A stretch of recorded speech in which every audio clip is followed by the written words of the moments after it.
जय हिंद दोस्तों, स्वागत है आपका इस वीडियो में।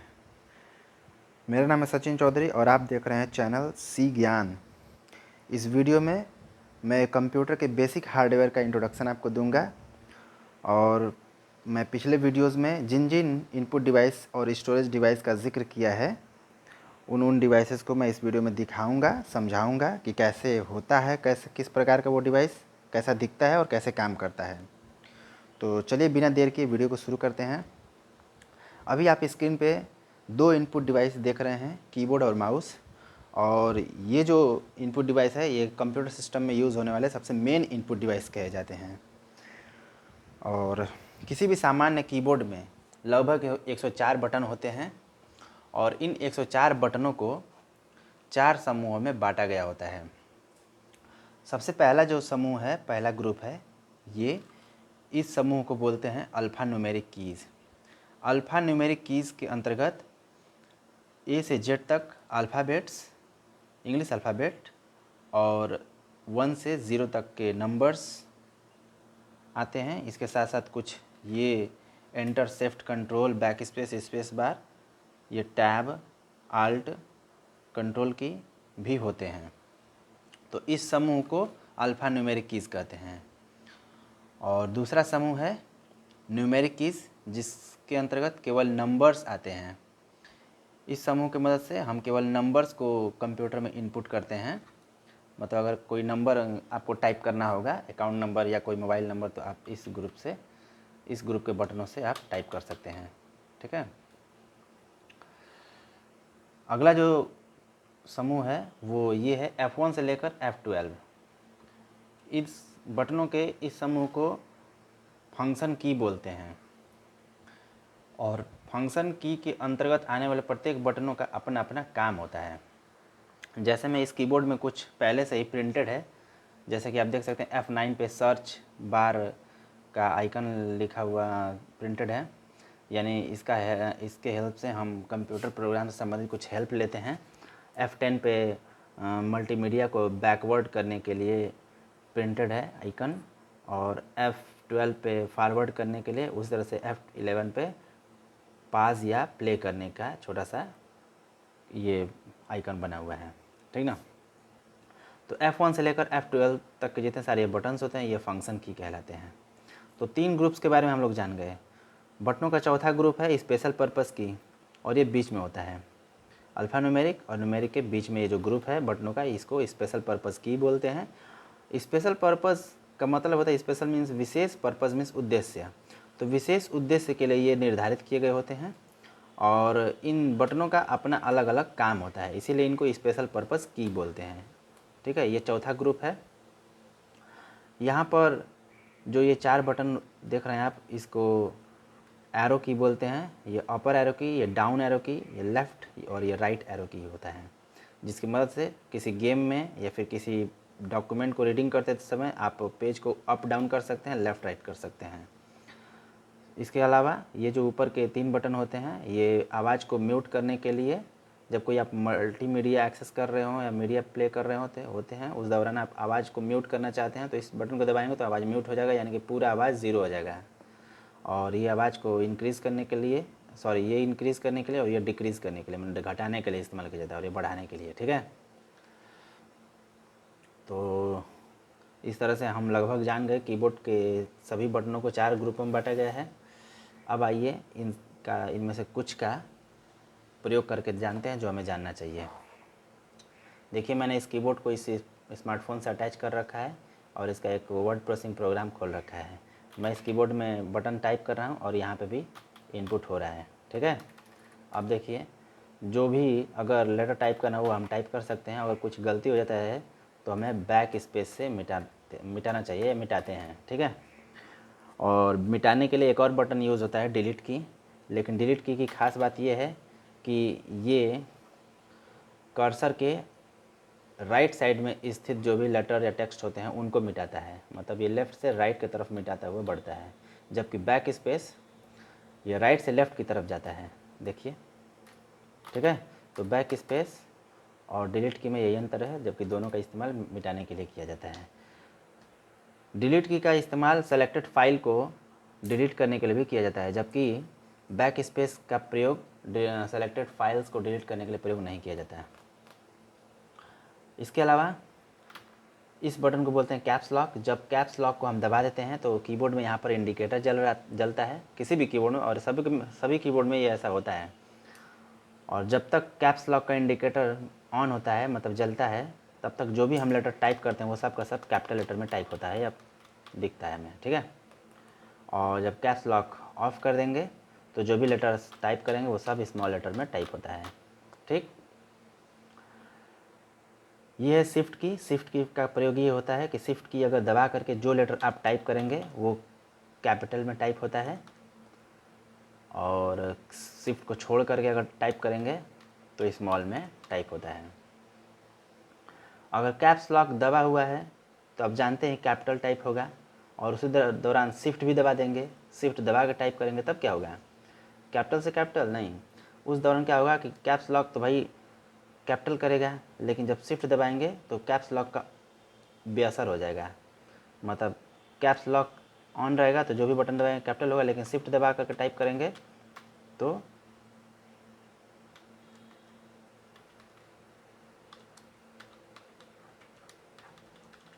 सॉरी, इसमें फ़ोन में नहीं वो फीचर है, लेकिन जानिए सिस्टम में यानी कंप्यूटर में ऐसा होता है कि जब हम कैप्स लॉक को ऑन रखते हैं और सारे लेटर्स कैपिटल में टाइप होते हैं, और जब हम शिफ्ट की दबा करके टाइप करेंगे तो स्मॉल में टाइप होगा, ठीक है। तो शिफ्ट की का प्रयोग होता है जब कोई आप को एक दो अक्षर कैपिटल में चाहिए तो शिफ्ट की दबा करके जो जो अक्षर दबाएंगे वो कैपिटल में टाइप होगा, और छोड़ के टाइप करेंगे तो स्मॉल में टाइप होगा। अगर दो शब्दों के बीच में दूरी देनी है, स्पेस बढ़ाना है, तो स्पेस बार का यूज़ करेंगे। इस बटन को स्पेस बार बोलते हैं जो लंबी वाली है, ठीक है। तो इससे दो शब्दों के बीच में स्पेस देते हैं। तो बैक स्पेस, शिफ्ट की, डिलीट की, कैप्स लॉक ये हम जान गए, स्पेस बार भी जान गए। अब एंटर की जानिए। इस बटन को एंटर की बोलते हैं, और इसकी मदद से हम लाइन चेंज करते हैं। जैसे मान लीजिए कि हमारा सेंटेंस यहाँ पे कंप्लीट हो गया, फुल स्टॉप आ गया, अब नीचे पैराग्राफ चेंज करके लिखना है या लाइन चेंज करना है तो हम एंटर की दबाएंगे तो हमारा कर्सर लाइन चेंज कर लेगा। इसको कर्सर बोलते हैं। जो ये खड़ी रेखा बुक बुक चल रही है इसको कर्सर बोलते हैं। यह बताता है कि हमारे डॉक्यूमेंट में जो टाइप किया जाने वाला टेक्स्ट है वो कहाँ पर प्रिंट होगा। स्क्रीन पर जिस एरिया पर ये चलता हुआ नज़र आएगा, मतलब जो जिधर टिमटिमाएगा वहीं पर टेक्स्ट दिखेगा। तो जब हम एंटर दबाते हैं तो ये कर्सर लाइन चेंज कर लेता है, मतलब कि एंटर की यूज होता है लाइन को चेंज करने के लिए। देखिए, ठीक है। तो एंटर की हम लोग जान गए। तो कीबोर्ड के सभी बटनों को 4 ग्रुपों में बांटा गया है, ये हम जान गए चारों का नाम। और इसके बटनों को कैसे इस्तेमाल किया जाता है ये भी हम जान गए। ये अपर एरो की है, ये डाउन की है, और ये लेफ़्ट, ये राइट, ठीक है। तो इस तरह से हम इधर भी आ सकते हैं। अगर हमारे वाई हमें मिटाना है तो वाई के पास आने के लिए इधर से हम ऐसे करके हम बैक स्पेस दबा देंगे। अगर हमें जे मिटाना है तो ये तो टच स्क्रीन है तो हम छू देंगे, यहाँ पे कर्सर आ जाएगा। लेकिन अगर हमें हमारे नॉर्मल मॉनिटर पे कंप्यूटर स्क्रीन पर टच स्क्रीन नहीं होता ज़्यादातर, तो हम इस बटन से भी इधर उधर जा सकते हैं, ठीक है। और जो भी सही करना हो, सुधार करना हो वो कर सकते हैं। तो इसका ये इस्तेमाल है। ये जो बटन होते हैं इसमें से देखिए, ये पेज अप है, पेज डाउन है। तो पेज अप जो बटन है इसका इस्तेमाल पेज को के ऊपर जाने के लिए किया जाता है, जबकि पेज डीएन PGDN जो है इसका इस्तेमाल पेज के नीचे जाने के लिए इस्तेमाल होता है। देख रहे हैं मैं दबा रहा हूँ तो पेज के नीचे हम जा रहे हैं और ये पेज के ऊपर जाने में मदद कर रहा है, ठीक। ये हो गया। अब आइए माउस को थोड़ा सा जान लेते हैं। ये माउस है, और कीबोर्ड और माउस दोनों प्राइमरी इनपुट डिवाइस होते हैं, जैसा कि मैंने पिछले के वीडियो में बता रखा है। तो माउस में 3 बटन होते हैं, लेफ़्ट बटन, राइट बटन, और ये स्क्रॉल की कहलाता है। इसके प्रयोग से पेज को हम स्क्रॉल करते हैं, मतलब खिसकाते हैं। ठीक है, आइए हम इसका प्रैक्टिकली यूज़ करके दिखाते हैं। तो अभी हम अपने स्मार्टफोन में USB पोर्ट के माध्यम से OTG केबल के माध्यम से केवल एक ही कीबोर्ड को ही अटैच किए हैं, लेकिन मैं माउस को भी साथ में यूज़ करना चाहता हूं, तो इसके लिए मैं USB हब का इस्तेमाल करूंगा। और मेरे पास USB हब है, ये देखिए, इसको USB हब बोलते हैं। कोई ऐसा डिवाइस, ऐसा उपकरण जिसकी सहायता से हम कई डिवाइसेस को एक साथ जोड़ने में मदद मिलती है, जोड़ते हैं, उसको USB हब बोलते हैं। अब देखिए, मैं इसको OTG केबल बोलते हैं, ठीक है। ये USB female to type C OTG cable है और इसमें मैं USB हब को इंसर्ट कर दे रहा हूँ, इसका मेल पोर्शन। और इसके बाद एक ठो इंसर्ट किया, अब हमें 4 पोर्ट मिल जाते हैं, 3 इधर और 1 इधर। तो USB हब का यही फ़ायदा है कि इसकी सहायता से हम कई USB डिवाइसेस को एक साथ अपने सिस्टम से जोड़ सकते हैं। तो यहाँ पे मैं कीबोर्ड लगा दिया और अब इधर माउस भी लगा देता हूँ, तो कीबोर्ड माउस दोनों को एक साथ मैं यूज़ कर सकता हूँ। देखिए, यहाँ पे माउस का पॉइंटर दिख रहा है हमें साफ साफ, ठीक है। तो अब मैं चाहूँ बाकी के जो USB पोर्ट खाली हैं उसमें मैं पेन ड्राइव भी लगा सकता हूँ इस तरह से, तो इसका यूज़ आप जान गए, ठीक है। लेकिन जितने ही ज़्यादा डिवाइसेस को मैं लगाऊंगा उतना ही मेरे स्मार्टफोन की बैटरी जल्दी ख़त्म होगी। अगर मान लीजिए बिजली से चलता है तो बिजली कंज्यूम होगा, लेकिन अभी चार्जिंग में नहीं है तो इसकी बैटरी पे ही लोड पड़ेगा, बैटरी ख़त्म होगी, तो इसलिए मैं इसको निकाल दे रहा हूँ, फालतू का क्यों लगाएं, ठीक है।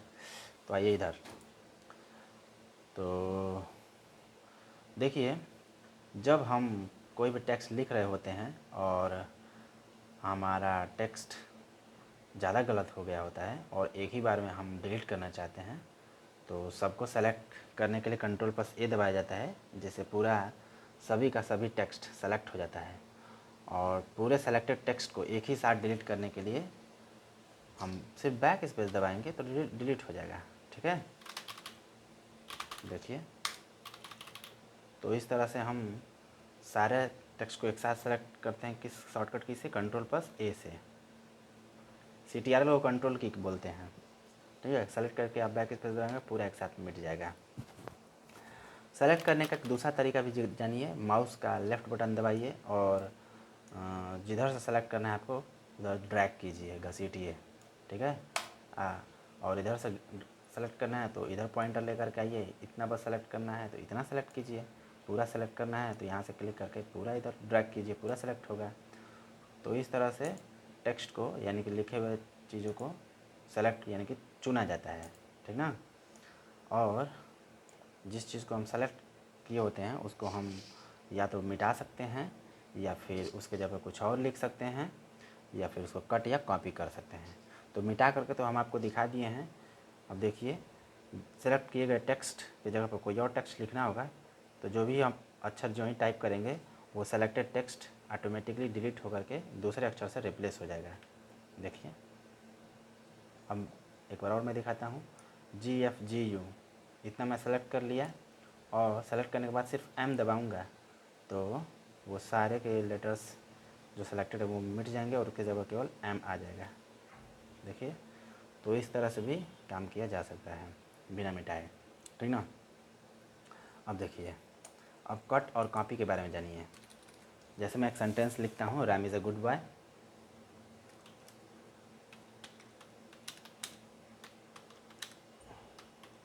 Ram is a good boy, ठीक है। मैंने ये सेलेक्ट कर लिया, मैंने एक सेंटेंस लिखा है, Ram is a good boy, और इन सबको मैं सेलेक्ट कर लेता हूँ, यहाँ तक सेलेक्ट कर लिया। इसके बाद हम इसको कॉपी करेंगे। कॉपी दो तरीके से किया जा सकता है, माउस का राइट बटन दबाएंगे तो ये पूछेगा सेलेक्ट करने के बाद माउस का राइट बटन दबाएंगे तो ये पूछेगा कट करें कि कॉपी करें कि पेस्ट करें कि क्या करें, है ना। तो जब हम कट पे क्लिक करेंगे तो ये जो भी सेलेक्टेड टेक्स्ट है वो उसके पेज से कट हो जाएगा, मतलब कि वहाँ से डिलीट हो जाएगा और उसके क्लिपबोर्ड में कॉपी हो जाएगा। जबकि कॉपी पे क्लिक करेंगे तो सेलेक्टेड टेक्स्ट वहीं रहेगा और क्लिपबोर्ड में भी कॉपी हो जाएगा। आइए करके देखते हैं। तो पहले मैं कॉपी करता हूँ और कॉपी कर दिया हूँ, इसके बाद स्पेस दे रहा हूँ और अब मैं इसको पेस्ट करूँगा। तो पेस्ट का मतलब कि जो भी कॉपी या कट किया गया आइटम रहेगा वो जब हम पेस्ट करते हैं तो कट या कॉपी किया गया आइटम फिर से वापस यहाँ पेज पर लिखा जाता है या छप जाता है। तो मैं पेस्ट कर रहा हूँ। पेस्ट करने के लिए मैंने माउस का राइट बटन दबाया और जब राइट बटन दबाया तो ये यहाँ पे सेलेक्ट या सेलेक्ट आल या पेस्ट के लिए ऑप्शन दे रहा है। तो मैं पेस्ट पे क्लिक किया तो अब ये यहाँ पे देखिए 2 बार सेंटेंस आ गया, Ram is a good boy, Ram is a good boy 2 बार आ गया है ना। तो इस तरह से पेस्ट कर सकते हैं। पेस्ट करने के लिए एक शॉर्टकट की भी होता है, कंट्रोल+V। कंट्रोल और V को एक साथ दबाते हैं तो जो भी हम कट या कॉपी किए गए होते हैं वो टेक्स्ट प्रिंट हो जाता है, ठीक ना, या इनपुट हो जाता है। तो पेस्ट के लिए ये शॉर्टकट की होता है। कट करने के लिए कंट्रोल+X यूज़ किया जाता है, ठीक है। एक्स को याद रख सकते हैं आप इस तरह से कि जो एक्स होता है वो कैंची की तरह दिखता है, क्योंकि कैंची को जब हम ऐसे फैलाएंगे तो यह एक्स बन जाता है ना। तो कंट्रोल+X यूज़ होता है सेलेक्टेड टेक्स्ट या ऑब्जेक्ट को कट करने के लिए। आइए हम टेक्स्ट को सेलेक्ट करते हैं और इसके बाद कट करेंगे। तो मैं ऐसा यहाँ पे इतना सेलेक्ट कर रहा हूँ, boy full stop, Ram is a good boy full stop, इतना सेलेक्ट किया हूँ, देख लीजिए। अब इसको मैं कट करूँगा। तो कट करने में क्या होता है कि जो भी सेलेक्टेड आइटम होता है वो वहाँ से डिलीट हो जाता है और क्लिपबोर्ड में कॉपी हो जाता है। कट करने के लिए कंट्रोल+X दबा रहा हूँ, देखिए वो आइटम कट हो गया, डिलीट हो गया और इसे क्लिपबोर्ड में कॉपी हो गया। अब मैं उसको पेस्ट करके दिखाऊंगा। तो पेस्ट करने पे जो भी कट या कॉपी हुआ आइटम होगा वो फिर से यहाँ पे आ जाएगा। तो पेस्ट करने के लिए कंट्रोल+V दबाएंगे या फिर माउस से भी पेस्ट कर सकते हैं। तो माउस से पेस्ट करने के लिए माउस का राइट बटन दबाएंगे और यहाँ पे पेस्ट का ऑप्शन है, इस पर क्लिक करेंगे, ठीक है। तो मैं आपको याद ही है मैं क्या कट किया था। यहाँ पे देखिए मैं किया था कट, ये जो आइटम कट किया था वो यहाँ पर आ चुका है ना। एक बार और देख लीजिए, यहाँ पर फिर से पेस्ट करता हूँ कंट्रोल+V दबाकर, देखिए बॉय तक था, boy full stop, Ram is a good boy full stop, ये आ गया। तो कट और कॉपी में अंतर समझ में आया। कट में सेलेक्टेड टेक्स्ट डिलीट हो जाता है और क्लिपबोर्ड में रह जाता है। जितनी बार पेस्ट करना चाहे उतनी बार पेस्ट कर सकते हैं। और ये क्लिपबोर्ड में आइटम तब तक रहता है जब तक कि सिस्टम ऑफ ना हो जाए या रिस्टार्ट ना हो जाए। रिस्टार्ट या ऑफ होने के बाद वो ख़त्म हो जाता है सेलेक्ट कट या कॉपी किया गया आइटम, ठीक ना। तो कट, कॉपी, पेस्ट ये हम जान गए। कीबोर्ड के सभी बटनों को 4 ग्रुपों में बांटा गया है, उनका नाम जान गए। माउस को जान गए, माउस में 3 बटन होते हैं, लेफ़्ट, राइट और स्क्रॉल की, और उनका क्या काम होता है। लेफ़्ट की का ज़्यादातर इस्तेमाल होता है चीज़ों को सेलेक्ट करने के लिए, जबकि राइट की का इस्तेमाल होता है किसी भी चीज़ का डिस्क्रिप्शन या ब्यौरा निकालने के लिए, ठीक है। और माउस और कीबोर्ड दोनों ही USB केबल के माध्यम से कंप्यूटर में जोड़े जाते हैं। पहले PS2 पोर्ट और PS1 के नाम से भी जोड़े जाते थे। ये दूसरे प्रकार का केबल होता था। USB केबल कई प्रकार का होता है, जैसे आप देख सकते हैं यहाँ पर कुछ USB केबल्स हैं। इसमें से ये जो USB केबल है USB male to Type-C port, ठीक है। ये डेटा ट्रांसफ़र करने के लिए और डिवाइस को चार्ज करने के लिए भी यूज़ किया जा सकता है। कुछ ऐसे USB आपको देखने को मिलेंगे जो सिर्फ चार्ज करने के लिए यूज़ होते हैं, और वो सिर्फ इसलिए चार्ज करते हैं क्योंकि उसमें केवल 2 ही वायर होते हैं, ठीक ना। जब उनको काट करके हम देखेंगे 2 वायर निकलेंगे। किसी भी नॉर्मल USB में 4 वायर होते हैं। ऐसे USB वायर जो डेटा को भी ट्रांसफ़र करें और चार्ज भी करें, तो उसमें 4 वायर होते हैं। इस तरह से कम 4 वायर, 2 डेटा ट्रांसफ़र करने के लिए और 2 चार्ज यानी कि बैटरी को चार्ज करने के लिए, ठीक है। तो ये USB में अंतर है। ये वाले जो USB है USB male to micro USB. ये माइक्रो यूएसबी कहलाता है, इसको माइक्रो यूएसबी बोलते हैं क्योंकि ये छोटा होता है। तो यूएसबी का प्रकार जान गए हम लोग।